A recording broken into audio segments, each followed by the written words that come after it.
थाने दहशत media network में आप लोगों का स्वागत है। और दर्शकों, हम आपको बताते चले, वरिष्ठ नगर सेवक एनसीपी के जो आज 20 सालों से मुमरा कौसा के अंदर नगर सेवक के पद पर है, राजन कीने, जो एक वरिष्ठ नगर सेवक है, जिन पे ये गद्दारी का आरोप लगाया गया। 3 रोज पहले जब पुल का उद्घाटन हुआ, उस समय शिवसेना गढ़ के एकनाथ शिंदे जो उनके घर गए और उस दौरान में कुछ उनके बीच में अपनी आपसी बात थी, लेकिन कुछ लोगों के चलते ये कहा गया कि जितेंद्र अवार्ड पे जितने भी आरोप लगे हैं वो साजिश रची गई राजन कीने के घर पर, जिसका खुलासा किया राजन कीने ने कि जो मुझ पे ये गद्दारी का आरोप लगाया जा रहा है ये बेबुनियाद है।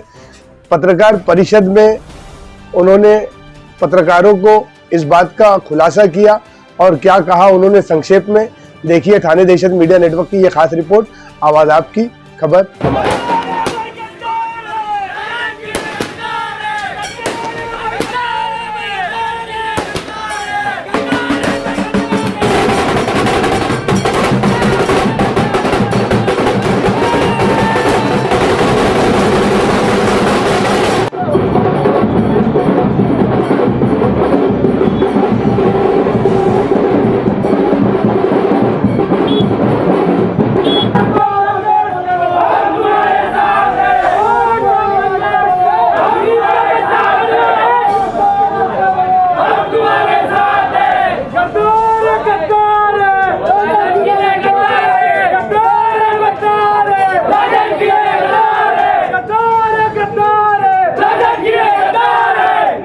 अस्सलामुअलैकुम, नमस्कार।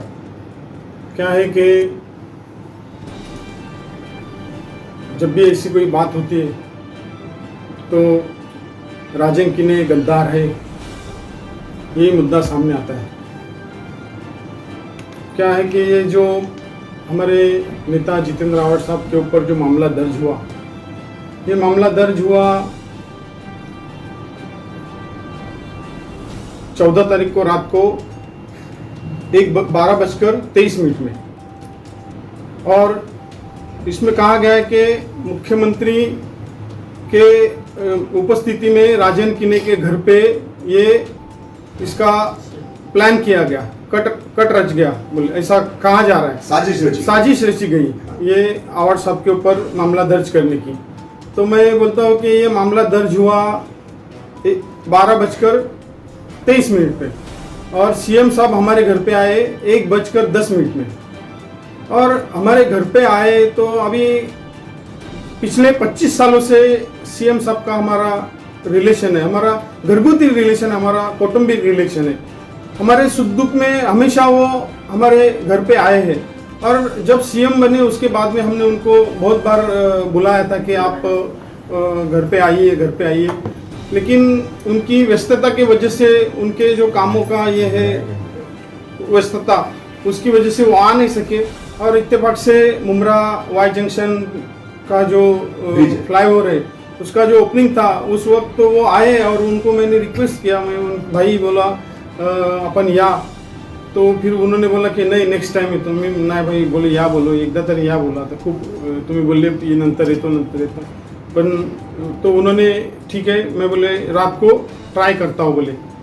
जब वो आए रात को 1:10 में, तो यहाँ पर बहुत सारे मीडिया के लोग थे, बहुत सारे हमारे एनसीपी पार्टी के भी बहुत सारे कार्यकर्ता थे, और वो घर पे आए, कुछ ऐसा नाश्ता किए और निकल गए। तो उसमें ऐसा कहा जाता है कि उसमें कहा आप बता सकते कि साजिश रची गई या उनको कट रचा गया। पे सीएम साहब आए थे, और उसके बाद में मैंने ये भी कहा कि राष्ट्रवादी के बहुत सारे कार्यकर्ता भी थे, आम पब्लिक भी थे, मीडिया के लोग भी थे, और उसमें रिदा रशीद भी उनको आई थी, और उन्होंने कुछ वो सीएम साहब को ऐसा पेपर बताया कि बोले देखो ये कुछ बात कर रहे थे, कुछ बात की है उन्होंने उनसे। तो उसमें ऐसा ये नहीं हुआ कि हमारे घर पे जो साजिश रची गई, ये कहाँ पर सिद्ध होता है। और रिदा रशीद को सपोर्ट करने के लिए अगर राजन कीने ने, मैं बोलता हूँ कि एक भी अगर कांस्टेबल भी है या पुलिस सिपाही भी है, अगर उसको भी फोन किया है कि रिदा रशीद को सपोर्ट करो, तो मैं अपना राजकीय जीवन संपुष्ट में लेके आऊंगा। अभी वो बात थी ना, वो कार्यकर्ता जो एनसीपी के लेडी कार्यकर्ता थी, वो अलग बात कर रहे थे, वो बात बताने जैसी नहीं है। अगर वो बात बताऊंगा तो फिर वो भी और गलत उसमें लोग उसका विपर्यास करेंगे। जो रुता मैम ने कहा कि मेरे को आमदार पद दे दो, तो मेरे को आमदार पद दो, ये जो बात है उनके जो कोई कार्यकर्ता थे या उनको किसी ने बताया है, ये मोड़ तोड़ के बात बताई गई है, कहा ही नहीं है। अच्छा। वो मुद्दा ही अलग था। वो जो बात करने का जो कार्यकर्ताओं के साथ में जो था वो बात ही अलग थी। ये ऐसा उसमें कोई बात ही नहीं थी कि अवार्ड सबको हटा दो और मेरे को आमदार बना दो, ये बात ही नहीं थी। मैं जिनके भी साथ में रहा हूँ उनका वफादार रहा हूँ। अभी हर बार ऐसा ही होता है कि कुछ ना कुछ ऐसी बात होती है तो सिर्फ एक ही राजन की नहीं गद्दार है।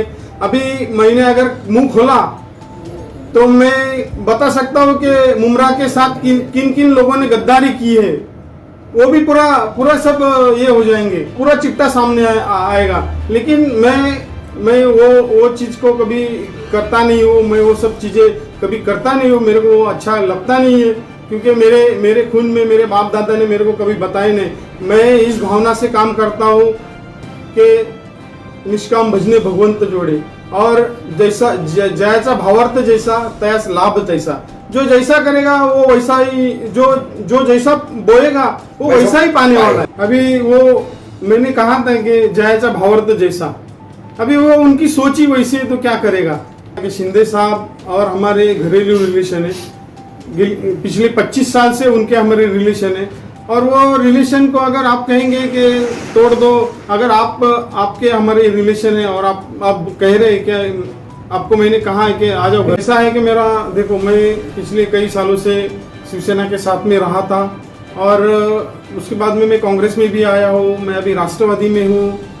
अभी वक्त का तकाजा है, वक्त जैसा मेरे को संदेश देगा उस हिसाब से। अभी क्या है कि उनको अभी ये बोलते हुए थोड़ा शर्म आना चाहिए, क्योंकि जब उनको नगर सेवक उनकी जो नगर सेविका को लेके चल रहे हैं, उनको दो बार नगर सेवक बनाने के लिए राजन किन्नी ने जद्दोजहद की है और राजन किन्नी ने चुन के लाया है, और उसके बावजूद भी राजन किन्नी के नमक में जो क्या बोलते हैं उसको वफादारी नहीं है ना, इसके लिए गद्दारी राजन किन्नी से हमेशा उन्होंने गद्दारी की है। तो गद्दार वो है, गद्दार राजन किन्नी है कि गद्दार वो है, आप इसका फैसला कीजिए। जैसे कि कहा गया था जब वो फ्लाईओवर का ओपनिंग था तो वहां से फोन आया था, उन्होंने कहा कि ओपनिंग में आ जाओ, हम लोग गए थे ओपनिंग में। अभी देखो, अभी फिलहाल मैं एनसीपी में हूँ, आगे मैंने कहा था कि जो जैसा वक्त संदेश देगा उसके हिसाब से आगे बढ़ेंगे और क्या करेंगे। हमारे न्यूज चैनल्स को सब्सक्राइब करें, लाइक करें, कमेंट्स करें, शेयर करें और घंटी का बटन प्रेस करें, ताकि आने वाली हर वीडियो और अपडेट्स की नोटिफिकेशन आप सभी को मिलती रहे। जय हिंद, जय महाराष्ट्र।